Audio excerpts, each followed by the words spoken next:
wabarakatuh.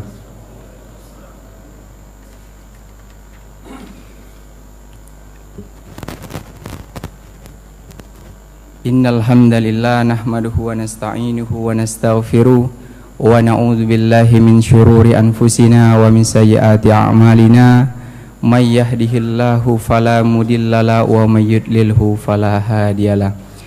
Asyhadu an la ilaha illallah wahdahu la syarikalah wa asyhadu anna Muhammadan abduhu wa rasuluh la nabiyya ba'da amma ba'du. Alhamdulillah wa syukurillah wa la haula wa la quwata illa billahil aliyil azim.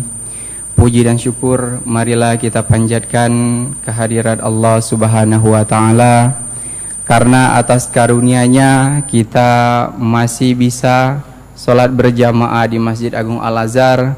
Sampai detik ini, sampai saat ini kita masih diberikan kesempatan oleh Allah Subhanahu wa taala, masih bisa bernapas, masih bisa merasakan dengan maksimal, masih bisa melihat dengan baik, yaitu itu sebuah nikmat yang sangat luar biasa sekali bagi kita umat muslim. Jika kita renungkan betapa kayanya umat muslim, seorang muslim itu sungguh luar biasa jika kita menyadarinya. Seandainya napas yang kita punyai ini dihargai 1 miliar ataupun sekalipun 5 miliar, itu tidak saya yakin sekali kita tidak mau dihargai napas kita seharga 5 miliar ataupun lebih besar lagi. Baik, semoga kita selalu menjadi hamba Allah yang selalu pintar atau selalu mensyukuri nikmat Allah yang sudah diberikan kepada kita. Tidak lupa juga solawat serta salam semoga selalu tercurahkan kepada baginda junjungan kita Nabi Muhammad sallallahu alaihi wasallam, kepada keluarga beliau, kepada para tabi'in, para pengikut beliau, tabi'in, dan kepada kita semuanya. Dan beliau sudah menjadi suri tauladan kita yang baik. Baik, hadirnya saya di depan para sholat jamaah zuhur rahimakumullah, ini li ajli talabul ilmi, li ajli nahnu nata'allam ma'an. Di sini saya akan menyampaikan beberapa hal yang berkaitan dengan riba, yaitu ayat-ayat Al-Quran. Baik, mari kita simak bersama. Allah Subhanahu wa taala berfirman di dalam Al-Quran, yamhaqullahu riba wa yurbis syadaqat wallahu la yuhibbu kulla kufarin athim, yang artinya Allah memusnahkan riba dan menyuburkan sedekah, dan Allah tidak menyukai setiap orang yang tetap dalam kekafiran dan selalu berbuat dosa. Quran surah Al-Baqarah ayat 276. Mari kita simak ayat yang selanjutnya, yaitu kondisi orang-orang yang memakan harta riba.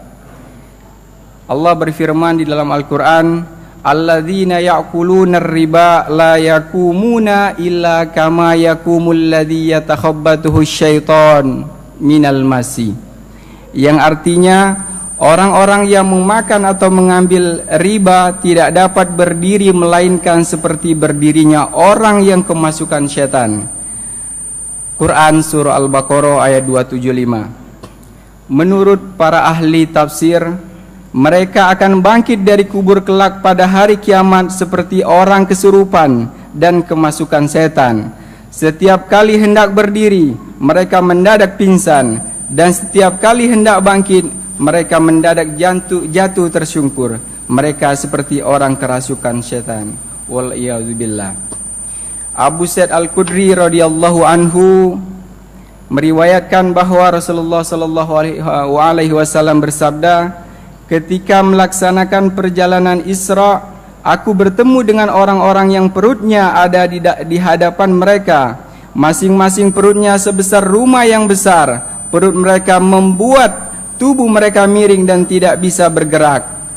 Setiap kali hendak berdiri, mereka dipaksa miring oleh perut mereka sendiri. Lalu aku bertanya, siapa mereka itu Jibril? Jibril menjawab, mereka adalah para pemakan harta riba. Mereka tidak dapat berdiri melainkan seperti orang yang sempoyongan karena kerasukan setan. Ada lagi pendapat Imam Ahmad dan Ibnu Majah meriwayatkan dalam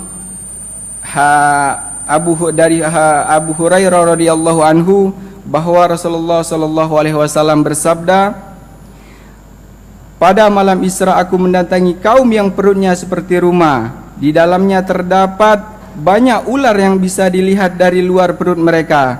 Lalu aku bertanya, siapa mereka itu Jibril? Jibril menjawab, mereka adalah para pemakan harta riba. Ini di dalam kitab Musnad jilid 2 hadis nomor 363 dan Ibnu Majah hadis nomor 22 dan 73. Baik para hadirin yang dimuliakan Allah, jamaah salat zuhur rahimakumullah.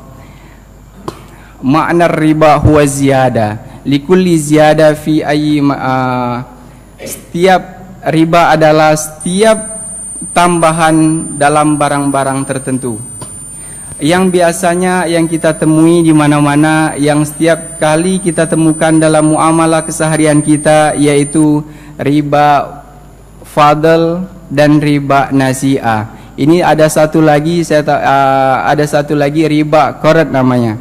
Nah, ini saya akan menjelaskan ada 3 macam riba. Yang pertama yaitu riba fadl.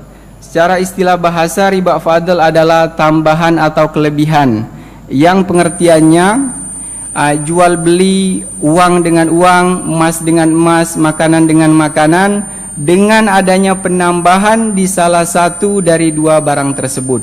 Nah, itu disebut riba fadl. Yang misalkan contohnya ini seperti yang sering kita temukan ketika bulan Ramadan, itu ketika mau lebaran, itu sering kita temukan ada yang menjual mungkin recehan uang 5 ribuan atau misalkan 10 ribuan. Itu misalkan uangnya jumlahnya 1 juta. Nah, dibeli dengan misalkan 1.100.000 atau kan 1.050.000. Nah, ini termasuk juga riba karena dia barang yang sejenis terus dibeli dengan harga yang tidak sesuai. Jadi dia sama-sama 1 juta terus dibeli dengan harga 1.100.000. Contoh yang lain yaitu emas.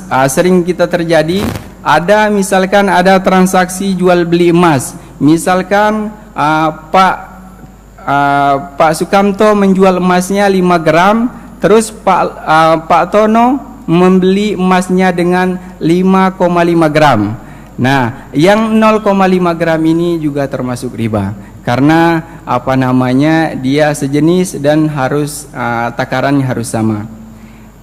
Misalkan satu lagi, misalkan kita lagi naik ojek misalkan. Ini yang terjadi di zaman kita yang sekarang ini. Misalkan kita naik ojek, perjanjian sebelum berangkat misalkan dari Jakarta sampai Bogor 100.000. Nah, sudah di antara keduanya sudah sepakat bahwa 100.000 nanti sampai Bogor. Nah, ketika sudah sampai Bogor, ternyata tukang ojek tadi merasa mungkin kejauhan ataupun susah di jalan, dia menambahkan lagi, nanti Bapak harus bayar 120.000 misalkan seperti itu. Nah, ini juga tidak boleh karena kesepakatan di awal itu sudah sepakat 100.000, yaitu harus ridho birridho, tidak ada yang dirugikan dan tidak ada yang dizalimi. Baik, yang selanjutnya yaitu riba nasi'ah, secara istilah bahasa yang artinya penundaan atau penangguhan. Dapat diartikan ya mengakhirkan penyerahan barang atau penundaan barang, penundaan penyerahannya. Contohnya misalkan kita pinjam uang 10.000 misalkan, nanti 10.000 ini bulan depan kamu harus bayar 10.000 ke saya.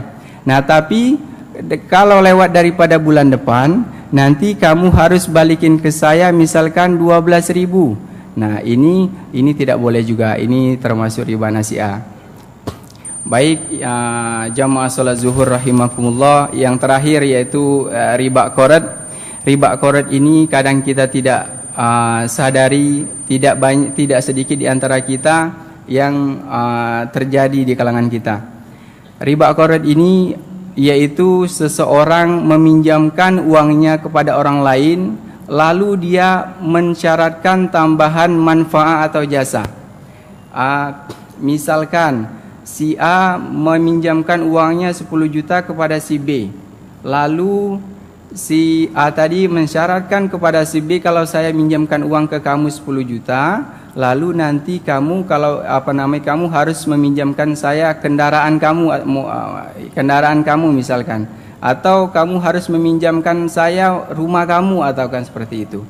Nah, ini juga tidak boleh, karena mensyaratkan ini disyaratkan di awal, ini hal-hal yang seperti ini tidak boleh.